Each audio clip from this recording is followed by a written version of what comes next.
Welcome to module number 1, lecture number 8 of Advanced Geotechnical Engineering course. So, in this lecture, we are going to introduce ourselves to soil compaction, and we will discuss this in 2 lectures. Before discussing soil compaction 1, we will try to do some example problems based on the previous lecture, that is based on soil classification. We have discussed about activity, which is nothing but ratio of plasticity index to percentage clay fraction, and we said that this can be used for classifying some expansive soils. So, if you look into this slide, after Bell et al. 1993, a plasticity index and clay fraction which is less than 2 micron is plotted, and here different degrees of expansions are indicated. Very high expansion somewhere in this zone, and high expansion, medium expansion and low expansion. So, the swell shrinkage response of a clay depends upon the period and magnitude of precipitation and evapotranspiration which actually takes place. If you look into the minerals, kaolinite has got the smallest swelling capacity, and illite may swell up to 15%, and intermixed illite and mantomolite may swell up to 60 to 100%. And as we discussed earlier, the swelling of mantomolite can be there up to 50 to 100%, and sodium mantomolite can be as high as 2000%. So, the swell shrinkage response of a clay depends upon the period and magnitude of precipitation and evapotranspiration which actually takes place in the ground. So, let us take this example 1. In this example, we have been given for a soil specimen that percentage passing 2 mm sieve is 100%, and percentage passing 0.425 mm sieve is 85%, and percentage passing 200 sieve, that is 75 micron sieve, is about 38%, and liquid limit of given soil is 20%, and plasticity index is 12%. So, what we need to do is that classify the soil by the unified soil classification system. The solution for the example 1 works out like this. The soil is a coarse grained soil, the percent passing is less than 50%.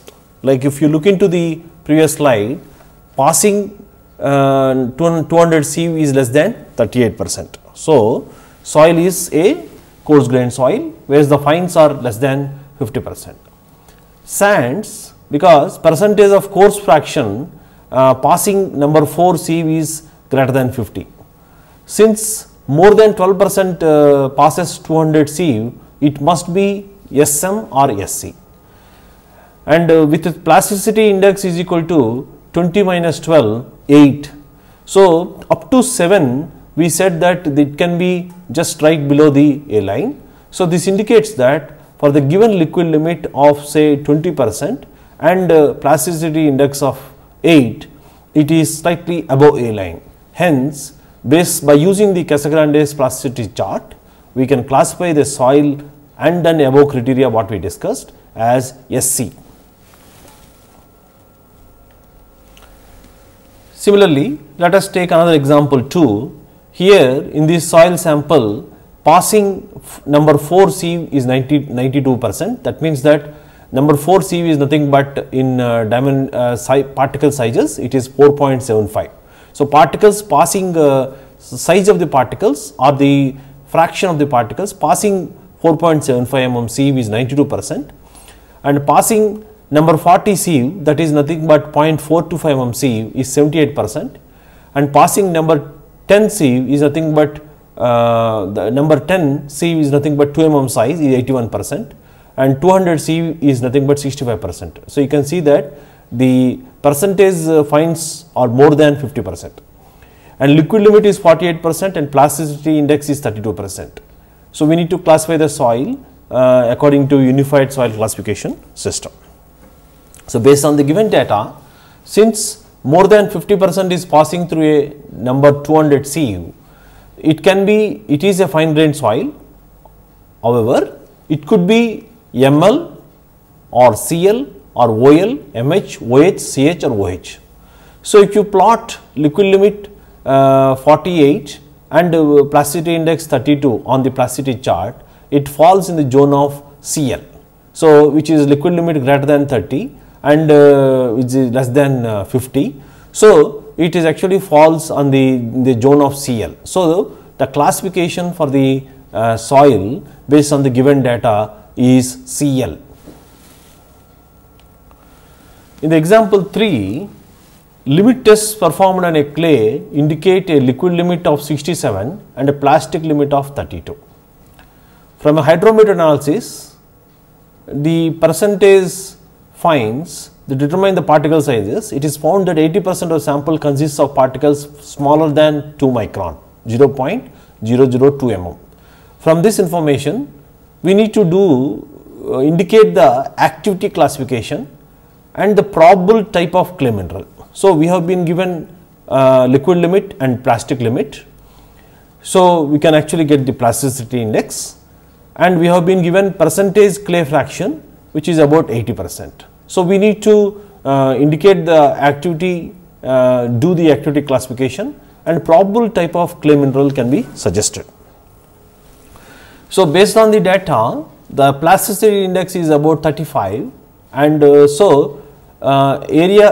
activity is calculated as 35 by 80, which works out to be 0.44. So, the clay mineral with the activity within the range of say 0.3 to 0.5 is said to be kaolite. So, the clay mineral can be as kaolite.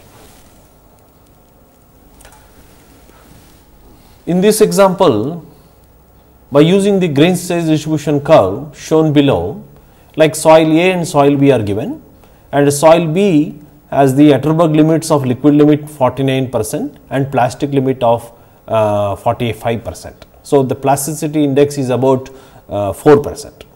Okay. So, we need to classify the soil A and B using unified soil classification system. So, based on the given data, once we draw the grain size distribution curves, soil A is found to have 2% gravel fraction and 98% sand fraction and 0% silt fraction and 0% clay fraction. So, the soil A, what we see is this one, and the soil B, which is actually having 1% gravel fraction and 61% sand fraction and 31%, the silt fraction is indicated by letter M, and 7% clay fraction. In soil C, which is for another example, but however it is represented here for comparison purposes, soil C 0% gravel, 31% sand and 57% silt and 12% clay. Okay. So, the gradation of soil A, soil B and soil C is given in this particular slide. So, for soil A, as indicated in previous slide, the gravel fraction is 2%, sand fraction is about 98% and silt fraction is 0% and clay fraction is 0%. By calculating Cu, which is nothing but D60 by D10, which can be obtained from the chart here, D60 the particular size which can be referred here. Similarly, D10 for soil A can be referred like this. Once we obtain this, we can actually calculate Cu and Cc. So, as can be seen that Cu is 2.8 and Cc 1.29. So, based on the criteria discuss, the soil A is a poorly graded sand, or which is also said as uniformly graded sand. For soil B, G is equal to 0%, S is equal to 61%. and silt content is about 35% and clay fraction is 4%. So, with this Cu, which comes to be 90, is very high. So, this indicates that this is a very well graded silty sand SM. So, based on the liquid limit data also, if you look into this, the plasticity index is about 4%, and it is below the A line. It falls actually below the line. So, that is why it is actually called as SM type. Now, having understood about the soil classification, let us try to introduce ourselves to the topic of the today's lecture, that is soil compaction or compaction of soils. The soil compaction is very important because for majority of the geostructures or the structures which are actually constructed on soil, the soil is actually used as a construction material. For example, highway embankments, railway embankments, earthen dams, canal bunds, highway airfield pavements and backfill trenches, and for closing some landfills, soil is actually used as a construction material. So, there is always a requirement. In some cases, the soil, compacted soil has to give the adequate load carrying capacity. In some situations, the compacted soil has to act like a barrier in preventing ingress of water into the encompassed waste. So, when soil is used as a foundation material, it is desirable that in place material possess certain properties. So, the purpose of the compaction is to produce a soil having physical properties appropriate for a particular project, as I said earlier. So, depending upon the type of the project, the purpose of the soil compaction is basically to produce a soil having physical properties appropriate for a particular project. So, the compaction, how do you define? Is basically defined as the process of increasing the unit weight of soil by forcing the soil solids into a dense state and reducing the air voids. So, here this is a process of increasing the unit weight or packing the soil particles into the denser configuration and reducing the air voids. Practically, in this process, no change in the volume of water in the soil is noted. So, no significant change in the volume of water in the soil will be there. And this is achieved, particularly the process of the compaction can be achieved by applying the static or dynamic loads to the soil. So, compaction is measured qualitatively in terms of the dry unit weight of the soil. So, if we are able to achieve the desired unit weight, then we can say that the so-and-so soil is compacted to a desired degree. So, the compaction is nothing but the process of increasing the unit weight of soil by forcing the soil solids into denser configuration and reducing the air voids. So, reducing the air voids means that there is a possibility of the expulsion of the air takes place. So, compaction generally leads to it increases the shear strength. This means that when you have got the soil which is compacted properly, then this means that the larger loads can be applied to the compacted soil since they are typically stronger. So, increase in shear strength. So, the compaction of a soil lead to increased shear strength and reduces compressibility. This also means that the larger loads can be applied to compacted soils since they will produce smaller settlements. So, the soil, say uncompacted soil, can actually experience larger settlements. So, this means that the larger loads can be applied to compacted soils since they will produce smaller settlements. And also compacted soil inhibit the movement of water. That means that they inhibit the soil's ability to absorb water and therefore reduce the tendency to expand, shrink and potentially liquefy. So, the compaction process to the soil has got several benefits. One is it induces increased shear strength, reduces compressibility and reduced permeability. So, the reduced permeability basically this inhibits the soil's ability to absorb water and therefore reduce the tendency to expand, shrink and potentially liquefy at the onset of shock loading. Why do we need compaction? The purpose of compaction, if you look into it, as you said in the previous slide, maximum shear strength occurs approximately at a minimum void ratio. Minimum void ratio is nothing but which is actually a void ratio at which the particles are actually packed as close as possible. and large air voids may lead to compaction under working loads and causing settlement of the structure during service. So, under working loads, the larger air voids may lead to compaction and causing settlement of the structure. So, the larger voids, if left, may get filled subsequently with water, and they tend to reduce the shear strength of the soil.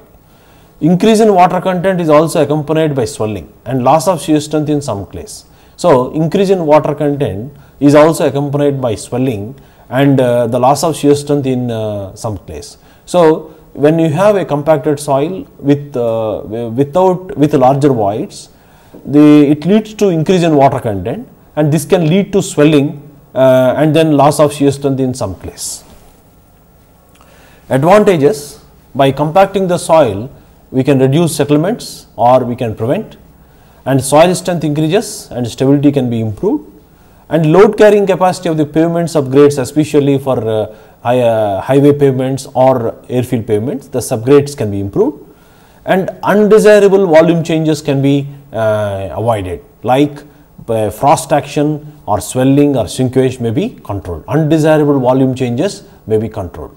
So, these are the advantages of compaction.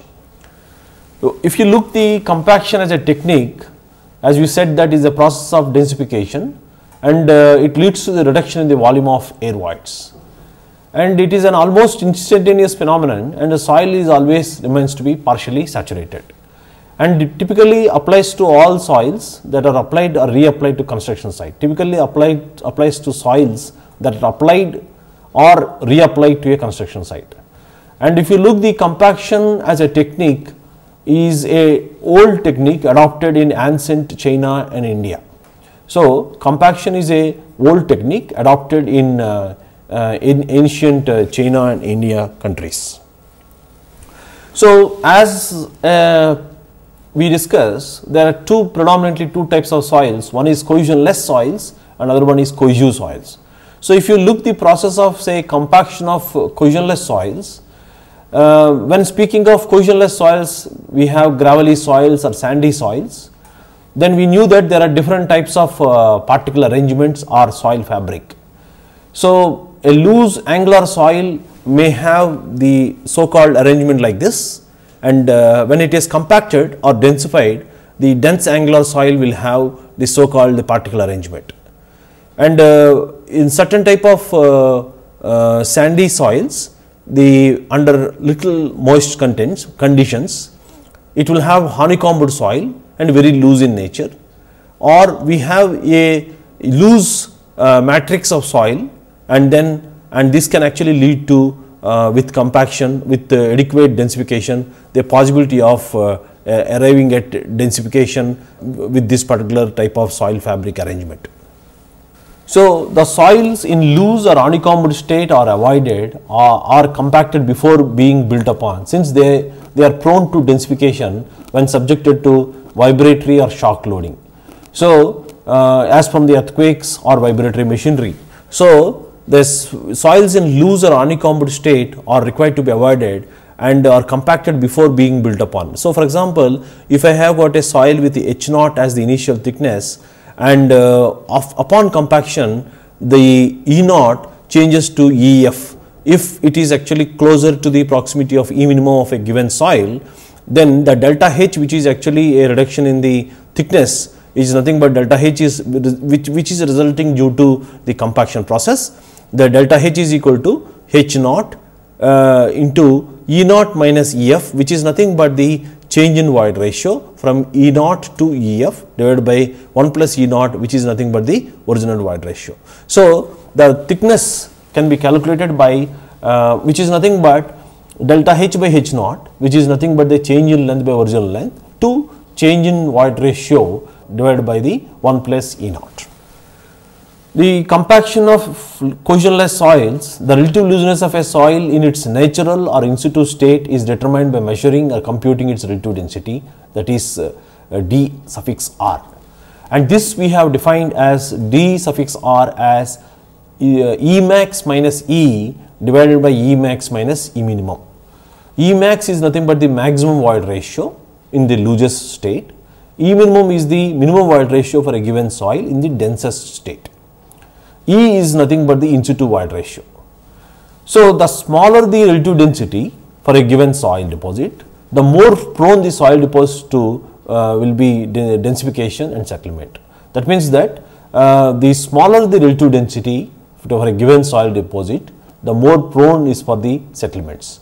For uniformly or poorly graded spherical grain soils, the theoretical range of void ratios, if you see for uniformly graded soils, theoretically the range is 0.35 to 0.9. 0.35 to 0.9 is the void ratio range for the uniformly graded soils. In case of say well graded soil, let us say subangular sand, the theoretical range of void ratios minimum and maximum is 0.35 to 0.75 and 0.25 to 0.65 for well graded silty sand. So, the range of the void ratios for well graded soils is less than that for uniformly graded soils. So, if you note down here, the range of void ratios for well graded soils is less than that for uniformly graded soils.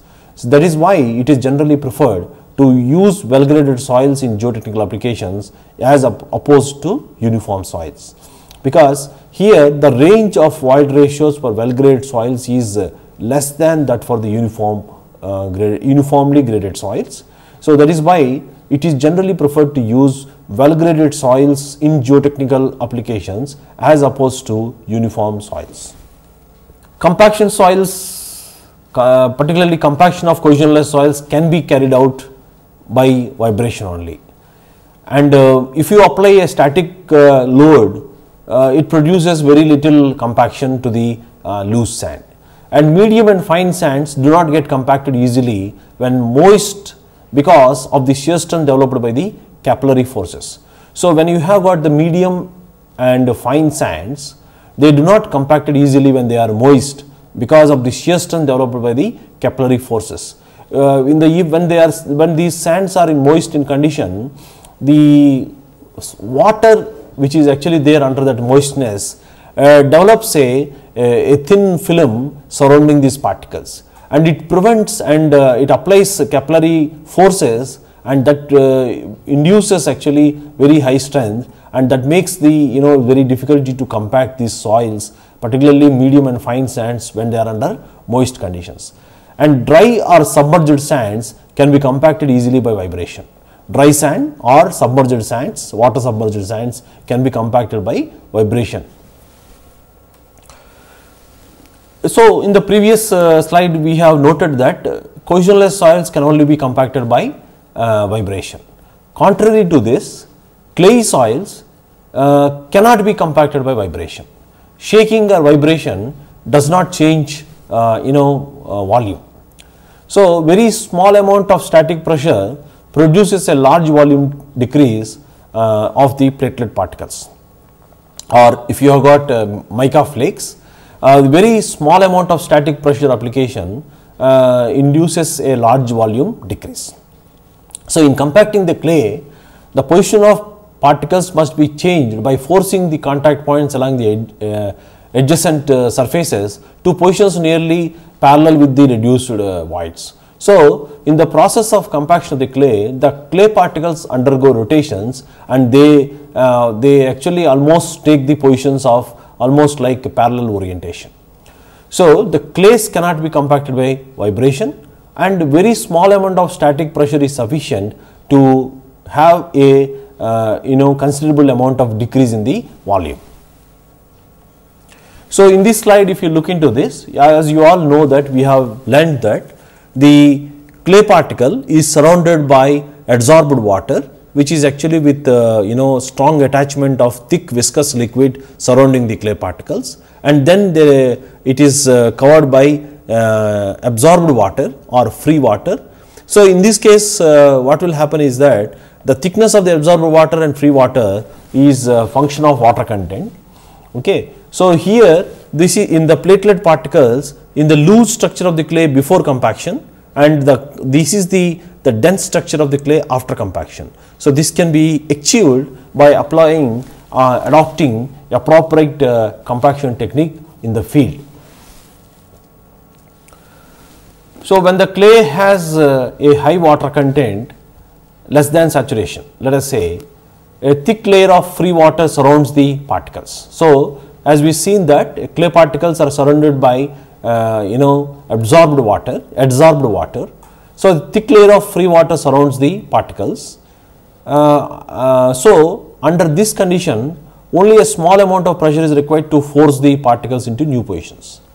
But a high degree of compaction cannot be produced with this high water content, because this thick layer of free water prevents the particles from being forced close together. So this high amount of thick layer of free water also prevents the particles from coming closer. So in this process, before discussing about the field compaction methods, let us actually look into the Proctor theory, wherein the process of actually compaction has been defined by R.R. Proctor in 1930. So Proctor showed that there exists a definitive relationship between the soil moisture content and the degree of dry density or unit weight to which soil may be compacted, and that for a specific amount of compaction energy applied to the soil there is one unique moisture content, and that is referred as optimum moisture content, at which a particular soil attains maximum dry unit weight. So the Proctor postulated that upon application of a specific amount of compaction energy, the soil on the soil, that there is a unique moisture content which is actually called as optimum moisture content, at which a particular soil attains maximum dry density. So Proctor proposed tests to determine relationship between water content, dry unit weight or void ratio of a compacted soil in a standard manner, and to determine optimum moisture content and dry unit weight of the soil. So compaction is a function of dry unit weight of the soil, compactive effort, that is the amount of energy applied to the soil, and the soil type. So if you look the soil type, we knew that the gradation, presence of clay minerals, etc. So the compaction of a soil is found to be a function of several factors, and some of the factors which are actually listed down are here. So compactive effort is a measure of mechanical energy applied to a soil. So we will be using this particular terminology, compactive effort. So the compactive effort is defined as a measure of mechanical energy applied to a soil mass. So in the laboratory there are two methods have been devised. One is standard Proctor compaction test and modified Proctor compaction test, and as per the Indian code it is also called IS light compaction, and modified Proctor test is called as IS heavy compaction.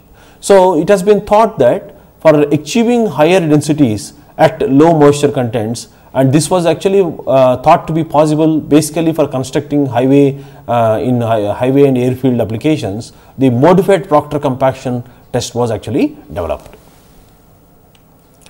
So the scope for the standard Proctor test is that this method basically covers the determination of relationship between the moisture content and density of soils compacted in a mold at a given size with 2.5 kg rammer. So about 2.5 kg of rammer dropped from a height of 3.305 mm. So here the number of layers which are actually involved in a mold of fixed size, where 3 layers which are actually required to be compacted with an energy of say 2.5 kg into the drop weight of about 0.305 meters or 305 mm. This is a free drop height.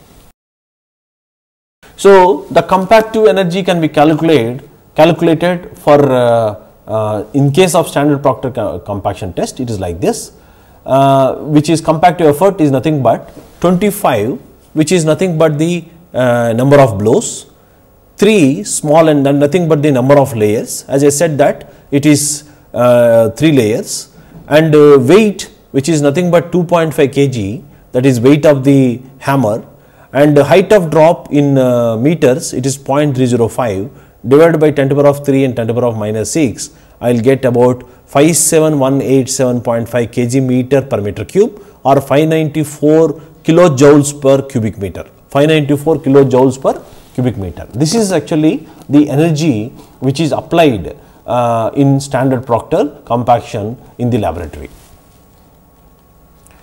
So, the calculations which are actually involved is that once we know in the given soil, once we take, when you start increasing the water content, you will actually measuring the bulk unit weight of the soil at each water content once it is compacted. So, each stage we will be noting down bulk unit weight, that is weight by volume, and once by determining the water content, we can get the dry unit weight of the soil gamma D as gamma bulk divided by 1 plus W. So, we will be able to calculate for a given water content what will be the different dry unit weights. So, once you plot these things, you will have a normally a bell shaped curve with a peak at a predominant point. The portion where the peaking of the curve occurs, that is actually on the y axis it is referred as maximum dry unit weight. On the x axis it is referred as the water content, that is nothing but the optimum moisture content or optimum water content. So, as we discuss here, typically for a given soil we have got gamma D1 and for that water content W1, and for a given water content W2 where W2 is actually more than W1, then we have got gamma D2, and then there is one particular water content at which the density was high, the unit weight was high, and then there is a decrease in the density. So, if you see that you have got dry to the optimum. So, this is actually called as optimum moisture content. So, this is called the dry side of optimum and this is called the wet side of optimum, and these are actually called as zero air voids line. So, the zero air voids line is nothing but 100% saturation line. So, this is an hypothetical line. What you can see is that hypothetical line, and the downward limb of the towards the wet side of optimum and the zero air voids line can never coincide, because 100% expulsion of air is not possible. So, the soil in this case remains always in the partially saturated state only. So, this is the a definite compaction mode, and the in the given area, each and every location the energy has to be supplied uniformly by dropping this 2.5 kg hammer at a drop weight of 0.305 meter, like this, which is actually shown in this slide. So, here what actually happens is that this actually makes the soil is actually compacted uniformly. So, if you look into this, there is a region where there is increase in the density, where the water content is actually continuously increase. Upon increase in certain water content beyond this so called optimum moisture content, what we are seeing is that the same soil mass is experiencing a decrease in the dry unit weight of the soil. So, the principle of compaction and moisture density relations, if you look into this, compaction of soil is achieved basically by reducing the volume of voids. That is what we have discussed, and it is assumed that a compaction process does not decrease the volume of solids or soil grains. So, the compaction process does not decrease the volume of solids. Volume of solids remains to be same.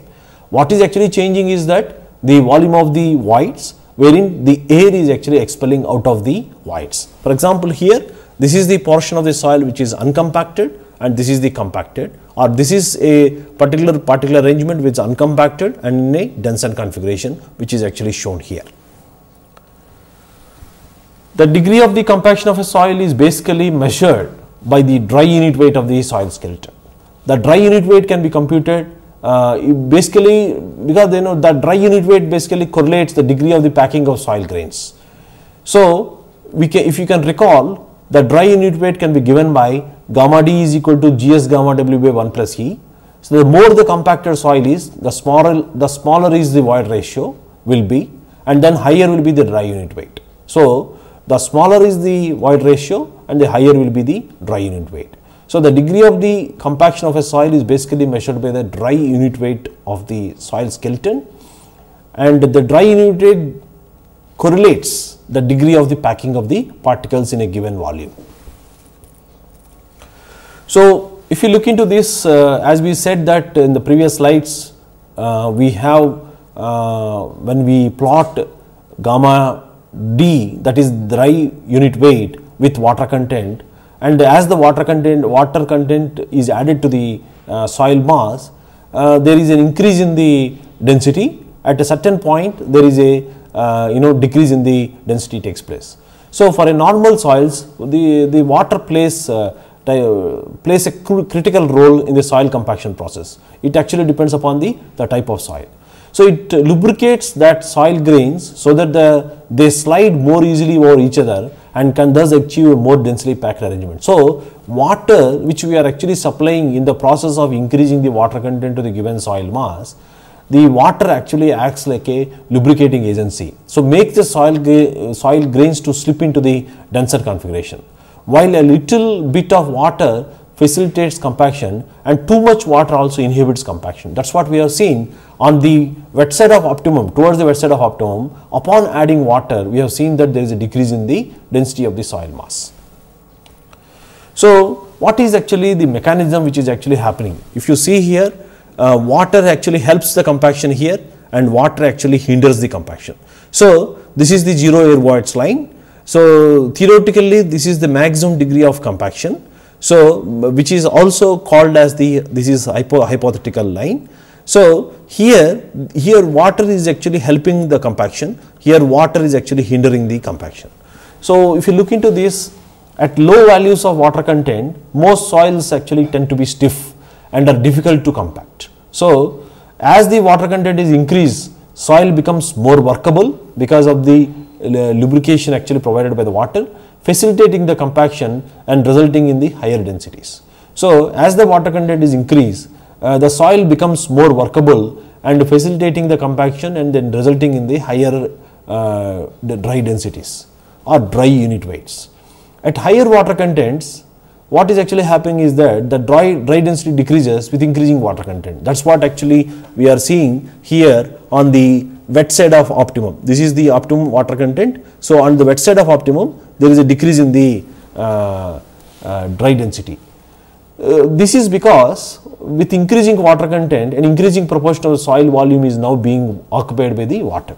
So as we are actually increasing the water, the increased proportion of the water is being occupied by the soil volume.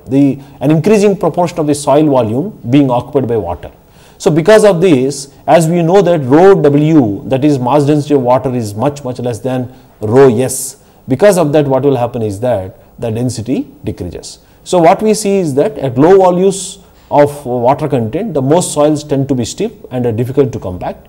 As the water content is actually increased, the soil becomes more workable and facilitating for compaction. So the principle of the observed phenomenon is actually explained in this particular slide. So this is uncompacted soil, which is actually shown in a three-phase diagram. So throughout the process of compaction, it actually remains in three-phase state. And this is actually, in practice, the dry weight is never achieved, but it represents the theoretical upper bound value. So complete removal of air, which is actually not possible, but this is theoretically maximum degree of compaction, which is actually possible. So once we get this relation of dry density or dry unit weight with water content, and once we have maximum dry unit weight and maximum optimum water content, we can actually construct these air voids lines or 0% air voids line, or we can also construct 100% saturation line. Both are the same. So this is actually possible the saturation lines can be obtained by this relation gamma D is equal to GS plus 1 plus WGS by SR into gamma W. Here when SR is equal to 1, that is in case of say 100% saturation line, then the equation for that is nothing but gamma D is equal to GS gamma W by 1 plus WGS. So here if you look into this at optimum moisture content and maximum dry unit weight, the soil has got 80 normally for 80 to 90% of degree of saturation. And similarly, in another terminology, we can also draw air voids lines. Air void lines is nothing but air void, percentage air voids can also be defined as volume of air in the total volume of void, total volume of the soil mass. Air content is nothing but volume of the air in the volume of voids. So here gamma D is equal to Gs into 1 minus Na plus 1 plus Wgs into gamma W. Na is equal to N into 1 minus Sr and Na is equal to NaAc. By using this, we can actually get these saturation lines and air void lines plotted. So this is explained once again. The saturation line is an hypothetical line, and points and the line denote the density for completely saturated condition at respective water contents. It is basically the maximum possible dry density for any soil, and practically it is not possible to achieve this density, and the dry density for saturation line can be obtained by this particular expression as we discussed already. Then as we discussed that, there are also another test. One is that standard Proctor compaction test. Then for in order to achieve higher densities, modified Proctor test has been devised by ASTO, which is actually widely adopted is developed by US Army Corps of Engineers, developed the modified Proctor test, which used greater levels of compaction and produced higher dry densities. So modified Proctor test was later adopted by ASTO and ASTM. So in this modified Proctor test, we have number of blows that is remains constant 25, but instead of 3 layers in standard Proctor compaction test, the modified Proctor compaction test has got 5 layers, and the weight of the hammer is 4.5 kg in comparison with the standard Proctor compaction test. It was 2.5 kg, and the falling height is 0.45 meter. So what we are actually doing is that we are actually supplying about 4.5 times the energy. So if you calculate the energy or the applied to in the modified Proctor compaction test, the compactive effort is actually about 25,3125 kg meter per meter cube. So this is actually approximately 4.5 times the energy supplied in the standard Proctor compaction test. So here with increase in compactive effort, this is with IS light compaction and this is with heavy compaction. So if you can see that with the increase in compactive effort, there is a decrease in the optimum moisture content and increase in the density. So there is a possibility that with increase in the compaction for a given soil, is possible for us to achieve denser configuration. That means that by applying the higher energy to the soil, that possibility of achieving denser configuration is seen. But however, applying higher energy to say moist soils or completely saturated soils can also lead to advantages, and more than certain amount of energy also may not be desirous. So the importance of the Proctor test is that it gives the density that must be achieved in the field. Once we have for a given soil which has been selected for the construction, it gives the density that must be achieved in the field and provides the moisture range that allows for the minimum compactive effort to achieve the density, and provides data on the behavior of the material in relation to various moisture contents, and it is not possible to determine whether the density test passes or fails without it. So once we have the data and once we verify the density achieved in the field, then it is possible for us to achieve to assess the degree of the compaction which is actually achieved in a given soil. Now if you list out the factors influencing the compaction, there are, as we discussed, soil type is one of the predominant factor. Then moisture content. Suppose if you have got a sandy soil and if it is moist in nature, it actually exhibits a certain phenomenon, and upon increasing the moisture content, its behavior changes.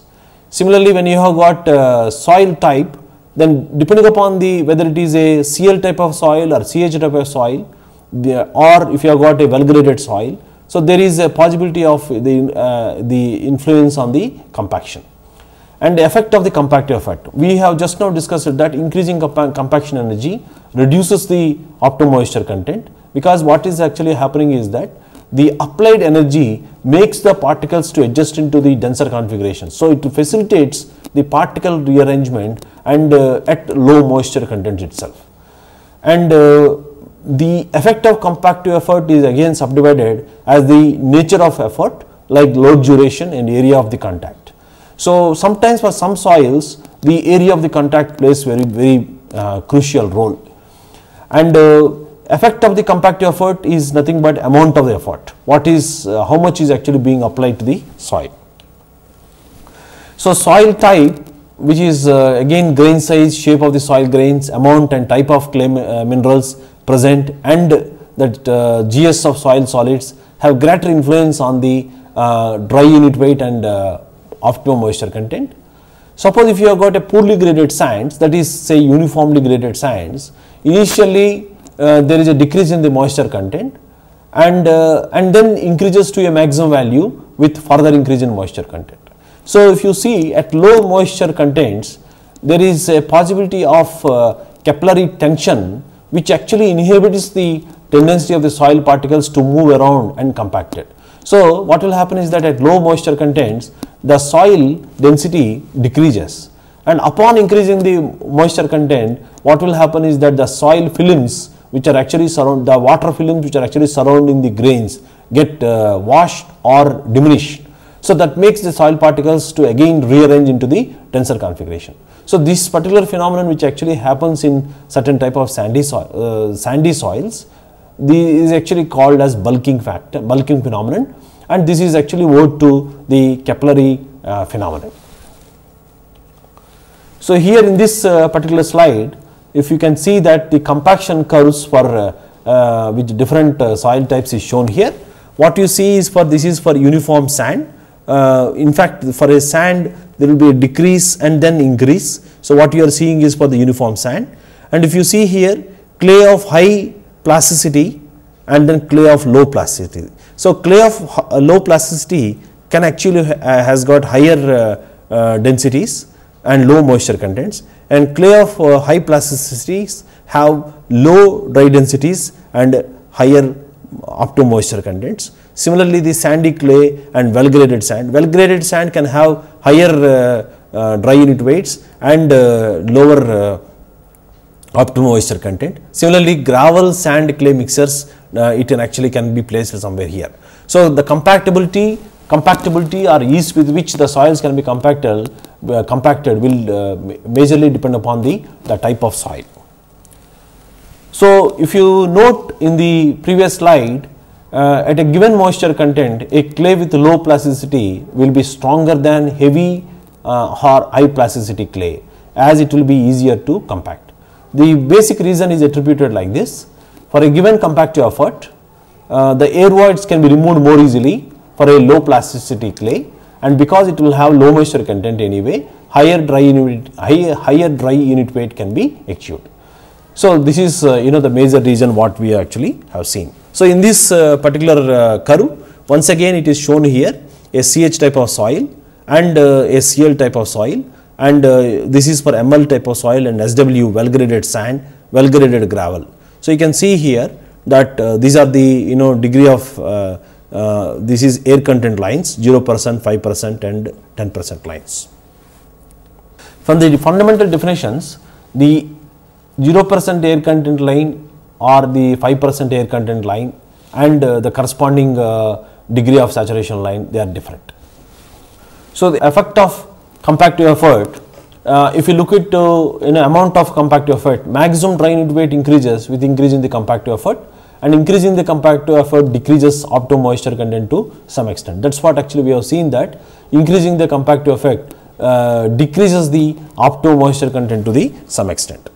So here, when you increase the compaction energy, like from 20 blows, 25 blows or 30 blows or 50 blows, then there is a possibility that, so this particular as we can see, with increasing compaction energy, there is a shift in the the compaction curves towards left hand side with increased dry densities. Increase in compaction energy leads to decrease in the optimum moisture content. So, the line joining the maximum dry unit weights and optimum moisture contents is called line of optimums. So, this is the so called line of optimums. So, it is also referred for some certain applications like low Proctor compaction.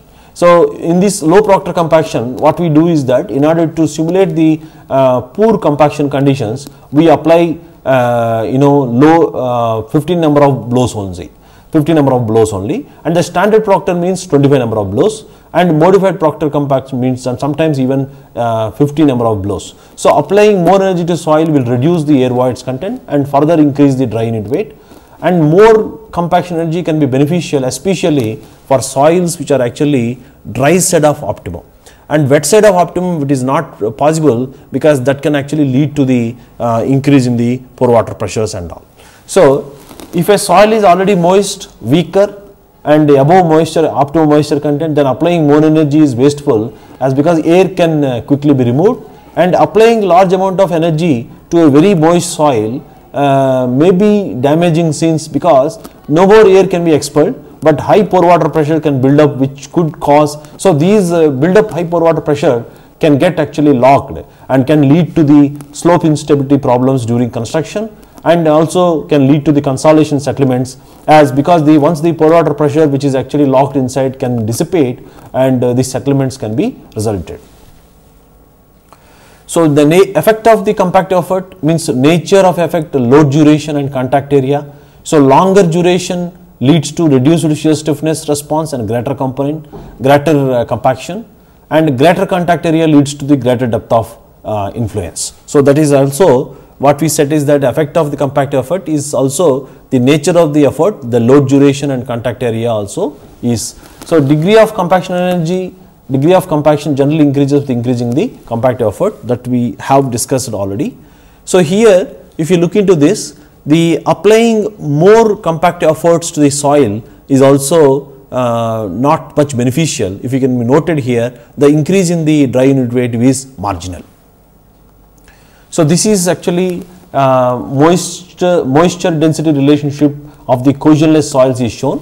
So, this is actually what actually at point C, what is actually happening is that these water films which will actually prevent the particles to come into the denser configuration, and because of this thin water films it actually has got the low density.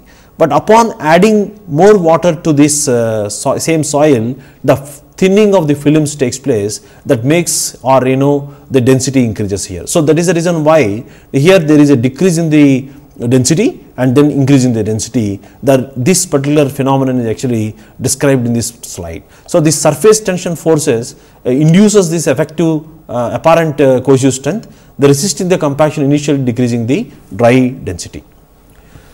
If you look into the effect of compaction on the soil structure, so here if you look here, there are at point A the soil is actually highly flocculated, and at point A the soil is in a dispersed state. So, upon the increase in water content, if you see, the particles are actually undergoing, the clay particles are undergoing degree of rotation. It is said that these clay particles undergo about 60 degrees rotation.